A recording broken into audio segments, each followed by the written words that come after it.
তো গাইস, আমার এটা মোটামুটি ঝরঝরা হয়ে গেল, দানাগুলো আমি ভেঙে নিয়েছি, তোমরাও ভেঙে নিও। তো এর মধ্যে আমরা দিব ময়দা। তো ময়দাটা দিব, অন্য ভিডিওতে দেখিয়েছি আমি যে ময়দাটা দিতে হবে বেশি, তো এইটাতে দিতে হবে কিন্তু অল্প।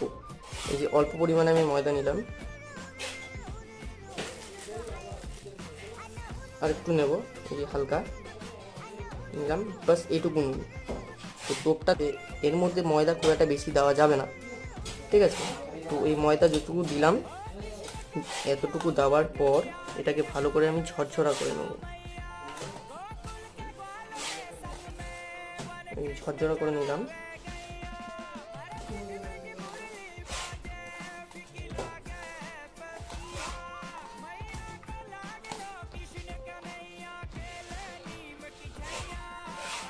ভালো করে ঝরঝরা করে নেওয়ার পর